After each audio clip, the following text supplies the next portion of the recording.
วัสดีครับชาวราศีเมถุนยินดีต้อนรับเข้าสู่ช่องชาแนลดูดวงบายบูพยาวันนี้จะมาดูดวงให้กับผู้ที่เกิดในลัคนาราศีเมถุนหรือชาวราศีเมถุนสามารถดูคำพยากรณ์ในคลิปนี้ได้เพื่อนำไปปรับใช้กับชีวิตประจำวันของตัวคุณเองจะมาดูดวงให้กับชาวราศีเมถุนในช่วงของเดือนธันวาคม 2562 นี้เป็นในเรื่องของความรักความสัมพันธ์แบบเต็มๆคลิปเลยนะครับก่อนอื่นก็ฝากกดไลค์กดแชร์กด Subscribe กดติดตามเป็นกำลังใจให้กับช่องชาแนลของเราด้วยนะครับใครอยากดูดวงเป็นการส่วนตัวก็สามารถแอดไลน์ ID มาได้ที่ user บูพยาเขียนไว้กับข้างล่างให้แล้วนะครับเราจะมาดูอิทธิพลดวงดาวของชาวราศีเมถุนลัคนาเมถุนในช่วงของเดือนธันวาคมดาวประจำตัวของชาวราศีเมถุนนะครับก็คือดาวพุธตอนนี้ดาวพุธได้โคจรอยู่ในเรือนปุตตะนะครับเรือนภาวะอารมณ์หรือในเรื่องของการก่อเกิดกำเนิดสิ่งใหม่ๆนั่นหมายความว่าตัวตนของตัวคุณเองนั้นจะมีในเรื่องของภาวะอารมณ์นะครับที่อาจจะมีความขุ่นข้องหมองใจนิดหนึ่งเพราะอิทธิพลของดาวอังคารนั้นโคจรเข้ามาทับกับดาวประจำตัวของคุณเป็นคู่ศัตรูกันนะครับก็อาจจะทำให้ตัวตนของตัวคุณนั้นรู้สึกอึดอัดใจหรือมีลักษณะของการที่มีความคิดความขัดแย้งกันกับในเรื่องของคนอื่นๆรอบข้างหรืออาจจะมีปัญหามีอุปสรรคปัญหาเข้ามาเกี่ยวข้องเพราะว่าดาวอังคารนั้นโคจรมาจากเรือนอรินะครับและมาจากเรือนกัมมะด้วย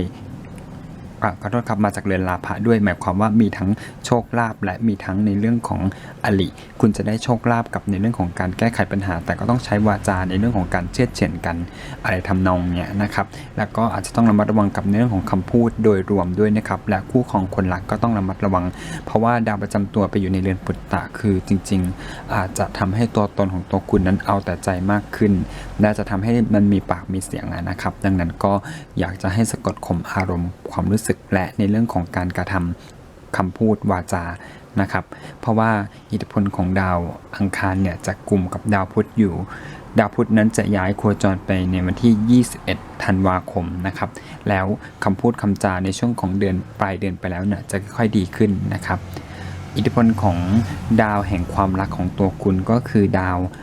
พฤหัสบดีดาวพฤหัสบดีเนี่ยโคจรเข้ามาเป็นเกษตรหรือความมั่นคงความเข้มแข็งกับในเรือนคู่ครองทำให้ตัวตนของตัวคุณนั้นมีลักษณะของมีความรักความสุขความหวังที่ดีแต่ว่าการที่จะได้ความรักที่ดีนั้นต้องผ่านอุปสรรคปัญหาเนื่องจากดาวประจำตัวแล้วและยังมีดาวเสาร์นะครับมาจากเรือนมรณะมาเล็งกับลัคนาทับกับเดือนดาวปัตตนิคือดาวคู่ครองและยังเล็งกับดาวราหูที่อยู่ในเรือนทับลัคนาอยู่แล้วชาวราศีมิถุนต้องค่อยๆคิดค่อยๆทำอย่ารีบอย่าร้อนอย่าเร่งนะครับเพราะว่าอิทธิพลของดวงดาวเนี่ยทำมุมที่อาจจะทำให้ชาวราศีมิถุนเนี่ยมีความคิด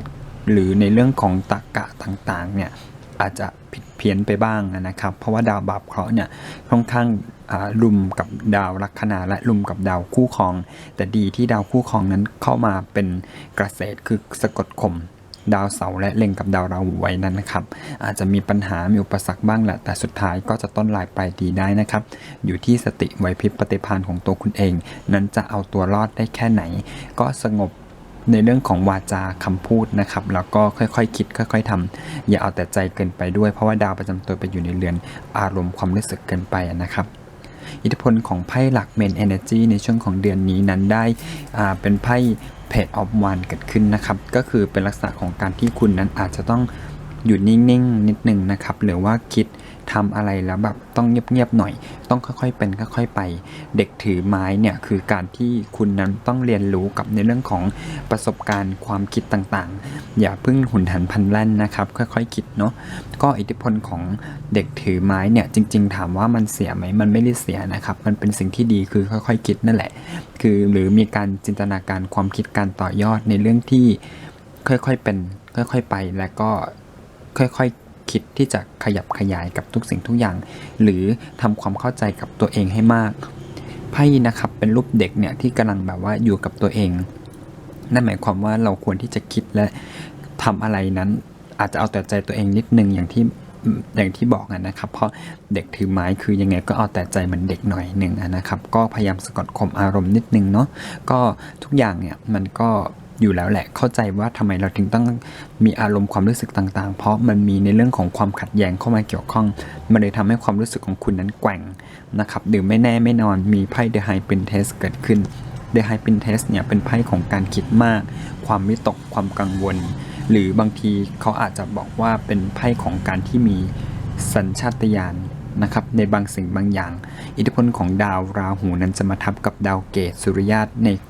ที่ลัคนาของตัวคุณในช่วงของประมาณวันที่21ธันวาคมนะครับจะทำให้ความรู้สึกของคุณนั้นไม่นิ่งรู้สึกเหมือนกับวุ่นวายใจนิดหนึ่งนะครับแต่ว่ามันก็คุ้มโทษคุ้มภัยให้กับตัวคุณเองความรักความสัมพันธ์ต่างๆนั้นอาจจะรู้สึกเหมือนกับว่ามีปัญหาเข้ามาเกี่ยวข้องได้บ้างนะครับก็ค่อยๆคิดค่อยๆทำละกันเพราะว่าการกระทำของคุณนั้นมีดาวราหูเป็นราศีของธาตุลมเข้ามาทับในเรือนราศีมิถุนก็เป็นราศีธาตุลมด้วยดังนั้นมันจะรู้สึกเหมือนกับว่าเรานั้นใช้อารมณ์กับความรู้สึกในการคิดและการตัดสินใจมากเกินไปแต่ดาวพฤหัสบดีนั้นมาเล็งกับลัคนาดาวพฤหัสบดีนั้นหมายถึงความคิดหมายถึงปัญญาการแก้ไขปัญหามีไพ่เดอะเมจิเชียนเกิดขึ้นคุณสามารถสะกดคนและต้านรับกับทุกสิ่งทุกอย่างเพราะดาวพฤหัสบดีเป็นเกษตรเนาะก็อาจจะมีในเรื่องของการกระทำที่ต้องแบบพลิกแพลงนิดนึงนะครับเพราะดาวพฤหัสบดีก็คือดาวการกระทำกับในเรื่องของคู่ครองคนรักด้วยดังนั้นน่ะชาวราศีเมถุนจะดีในเรื่องของความรักความสัมพันธ์มาพร้อมกับการงานที่มีเกณฑ์ของการเปลี่ยนแปลงการเปลี่ยนแปลงครั้งนี้จะต้องมีการเปลี่ยนแปลงในรอบ12 ปีแต่ว่าจะเปลี่ยนแปลงไปในทางที่ดีหรือร้ายอยู่ที่ตัวคุณเองเป็นคนตัดสินใจอีกครึ่งหนึ่งดาวเนี่ยบอกแล้วว่ามีอุปสรรคปัญหาแน่นอนแต่ว่าคุณจะสามารถแก้ไขได้ด้วยเมจิเชียนและสามารถที่จะทำสะกดข่มทุกสิ่งทุกอย่างนั้นและมันเป็นผลที่ดีได้นะครับใครที่มีความรักที่ไม่ชัดเจนก็เปลี่ยนแปลงนิดนึงนะพยายามบริหารเสน่ห์บริหารจัดการให้ดีเมจิเชียนคือผู้ชายส่วน The High Princess คือผู้หญิงแต่ผู้หญิงกับเสียกว่าตรงที่ว่า The High Princess เนี่ยมีโอกาสที่จะตกเป็นรองหรือลักษณะของการที่จะต้องเป็นความรักที่มาพร้อมกับความลับนะครับมันไม่ชัดเจนนั่นเองเพราะดาวราหูมันเล็งกับดาวความรักของตัวคุณอยู่ก็เลยทำให้ความลับกับความรักเนี่ยมันมีอะไรที่เหมือนกับต้องไม่ชัดเจนหรือต้องปิดบังซึ่งกันและกันอะไรประมาณเนี้ยนะครับมีไพ่3 ดาบเกิดขึ้นด้วยดังนั้นคุณต้องระมัดระวังกับความขัดแย้งกันกับเรื่องความรักที่ไม่ลงตัวหรือความขัดแย้งกันกับเรื่องความรักที่มีภาวะเชิงซ้อนได้เหมือนกันนะครับแต่ว่าคุณจะสามารถแก้ไขตรงนี้ได้เพราะมีไพ่เดอะเมจิเชียนหมายถึงการรู้เขารู้เราแล้วเราจะสามารถที่จะเลือกทางเดินที่ถูกต้องนะครับแล้วจะสามารถมีความรักความมั่นคงในอนาคตข้างหน้าส่วนใครที่มีความรักความหวังที่มันแบบแย่มาตลอดเวลาหรือในตลอดเวลาที่ผ่านมาเราทำดีที่สุดแล้วแต่ความรักมันยังคลุมเครือยังมีความรักที่เป็นเชิงซ้อนหรือความรักที่ไม่ถูกเต็มความรักที่ปล่อยให้คุณต้องอ้างว้างมาตลอดเพราะว่าดวงดาวไม่ได้เพิ่งทำมุมกันนะครับทำมุมกันมาเป็นปีแล้วดังนั้นเนี่ยมันไม่แปลกประหลาดตรงไหนเลยที่จะทำให้ตัวตนของตัวคุณนั้นมีสภาวะปัญหานะครับบางคนอาจจะมีความจิตตกเข้ามาเกี่ยวข้องด้วยหรือว่าซึมเศร้าเข้ามาเกี่ยวข้องคิดเยอะนะครับเพราะว่า The High Princess คือความคิดมากความหวาดระแวงกับความรู้สึกต่างๆอะไรแบบนี้แต่ว่าจริงๆแล้วเราก็ค่อยๆปล่อยวางแล้วกันเพราะว่าทุกอย่างเนี่ยมีไพ่ของการปล่อยวางด้วยคือมี8 ถ้วยเกิดขึ้น8 ถ้วยคือการปล่อยวางนะครับปล่อยวางความคิดต่างๆเพื่อให้ทุกสิ่งทุกอย่างนั้นสามารถที่จะmove on และเดินไปข้างหน้าในสิ่งที่คุณนั้นปรารถนาที่จะไปถ้าเกิดคุณยังยึดติดอยู่กับสิ่งเดิมๆนะครับบอกเลยว่า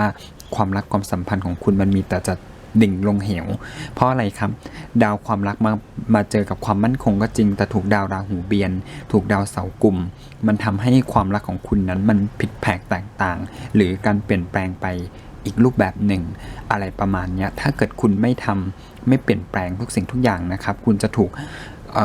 จักรวาลถูกพรหมลิขิตต่างๆนั้นทำให้คุณนั้นต้องลำบากกับในเรื่องของความรักความสัมพันธ์แต่ถ้าเกิดคุณยอมที่จะปล่อยทิ้งทุกอย่างและเดินไปข้างหน้านะครับหรือมีช้อยหนึ่งก็ได้นะครับถ้าเกิดคุณยังสะกดข่มทุกอย่างต้องใช้ความอดทนอย่างยิ่งยวดเลยกับการที่จะได้ความรักความมั่นคงที่จะมีความสุขได้นะครับแล้วก็ต้องใช้ในเรื่องของเมจิเชียนในการแก้ไขปัญหาสติในการตั้งมั่นกับทุกสิ่งทุกอย่างซะมันก็จะได้ลักษณะของสิ่งที่ดีเกิดขึ้นได้นะครับก็ประมาณนี้แหละถ้าไม่งั้นเนี่ย ความรักของคุณนั้นจะเหมือนกับยังไงล่ะดิ่งลงเหวอย่างที่บอกไปนะครับอันนี้คือเราต้องดูก่อนว่าพื้นดวงชะตาของแต่ละบุคคลน่ะถึงแม้จะราศีเดียวกันลัคนาเดียวกันแต่ว่าพื้นดวงไม่เหมือนกันดาวความรักของคุณอาจจะมีรูปแบบของความผิดเพี้ยนอยู่แล้วนะครับบางคนอาจจะได้คู่ที่เป็นม่ายก็อาจจะเป็นไปได้นะครับเข้ามาเกี่ยวข้องกับในเรื่องของความรักความสัมพันธ์หรืออาจจะเป็นลักษณะของคนที่เป็นเด็กกว่าโดยเฉพาะคนธาตุไฟหรือผู้ใหญ่กว่าก็ได้เป็นคนธาตุไฟก็คือราศีเมษสิงห์ธนูนะครับเป็นราศีของที่เป็นราศีธาตุไฟนะครับมีเด็กถือไม้แล้วก็เป็นคิงถือไม้เท้านะครับก็จะมีในลักษณะของแบบนี้แต่อยากให้คุณนั้นประคองความรักความสัมพันธ์ไปก่อนถ้าเกิดใครมีความรักเนี่ยก็อย่าเพิ่งคิดมากเลยอย่าเพิ่งอะไรนะครับก็ดูไปก่อนหรือรอคอยความมั่นคงความชัดเจนไปก่อนก็คือมีไพ่7 เหรียญถ้าใครจะรอก็รอไปก่อนนะครับเพราะว่าอิทธิพลของดาวเนี่ยยังคงต้องใช้ในเรื่องของการโคจรของดวงดาวรออีกสักพักหนึ่งใหญ่ๆเลยแต่ไม่เป็นไรเพราะดาวพฤหัสบดีนั้นเข้ามาเป็นเกษตรแล้วนะครับยังไงก็มีแนวทางที่มันจะแบบดีขึ้นแน่นอนขอให้คุณปรับทุกสิ่งทุกอย่างซะอะไรที่มันเป็นข้อเสียก็เปลี่ยนแปลงและพยายามเหมือนกับมองทุกอย่างให้มัน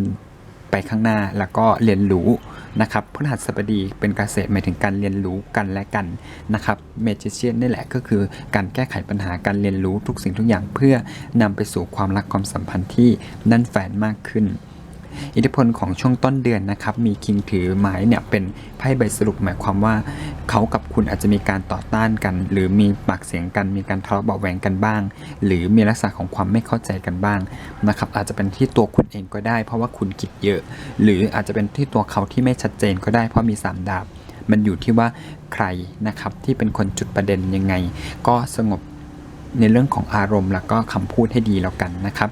พูดดีเป็นสีแก่ตัวนะครับก็ประมาณนี้เนาะก็ทุกอย่างเนี่ยจะแก้ไขได้ด้วยคำพูดของตัวได้ในเรื่องของสติไหวพริบปฏิภาณของตัวคุณเองนะครับส่วนในช่องของเดือนนี้นะครับจะมีความมั่นคงกับในเรื่องของความรักความสัมพันธ์ได้รวมไปถึงการที่จะมีการมั่นหมายหรือในเรื่องของความรักความสัมพันธ์ที่มีโอกาสที่จะมีการลงเอยซึ่งกันและกันได้นะครับมีไพ่เดอะซันแล้วก็มีไพ่ของ Four of Wands เกิดขึ้นแต่ทุกอย่างต้องค่อยๆประคับประคองไปนะครับมีเพจออฟครับมีโอกาสที่จะได้ในเรื่องของการได้บุตรด้วยนะครับสำหรับชาวราศีเมถุนมีโอกาสได้บุตรได้บริวารที่ดีหรือสมาชิกใหม่ๆเด็กถือถ้วยก็คือหมายถึงว่าคุณจะได้สมาชิกใหม่เป็นเด็กนะครับเข้ามาเกี่ยวข้อง